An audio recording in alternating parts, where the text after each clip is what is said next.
Kwa majina naitwa Chesko Francis Ngumbi. Mimi ni mwenyekiti wa umoja wa wavunaji UWASA Iringa.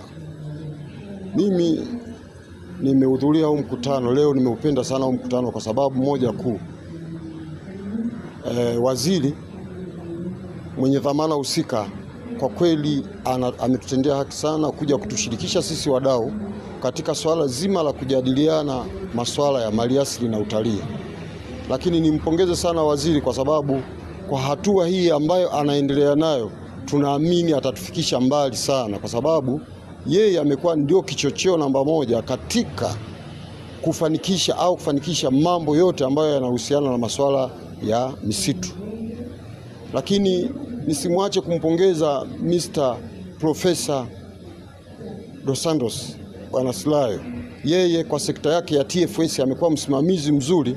Tumekwenda tukishirikiana sana kwenye shughuli zinazohusiana na misitu, hasa kwenye kipindi chote ambacho tumekwenda kwa pamoja, na amekwenda akiwa anatupa elimu juu ya utunzaji wa miti na juu ya ufanisi wa kazi juu ya upasuaji wa mbao. Kitu ambacho nimetoka humo ndani ambacho nimeiomba serikali mbele ya waziri ni kwamba tumeomba kwamba swala la mikataba, hasa wavunaji wadogo nchi nzima, wale ambao wanavuna kwenye misitu ya serikali, basi waweze kupatiwa mikataba ili waweze kukopesheka, kwa sababu sasa hivi hatuna sehemu ya kushikia. Unakwenda benki unakuwa ueleweki.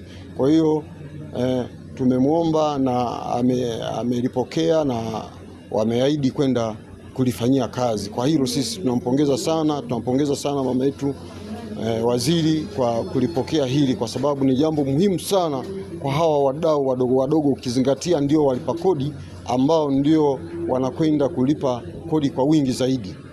Lakini jambo la mwisho ambalo nimeweza kuchangia humo ndani kwenye huu mkutano ambao tumealikwa leo hapa Dodoma ni kwamba tumekwenda kuambia kwamba waongeze elimu juu ya moto.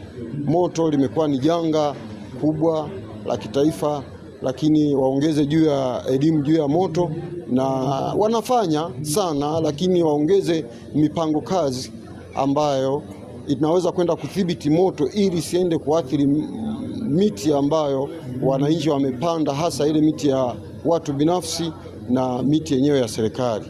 Na tumewaomba ikiwezekana serikali pange bajeti kabisa ambayo inaweza kaenda kusaidia kwenye kwenda kufanya namna ya treatment issue ya mioto kwenye miti ya watu binafsi, kwa sababu moto ukitoka, watu wa hali ya chini hawana uwezo, hawana vifaa vile vya kuweza kuzima moto.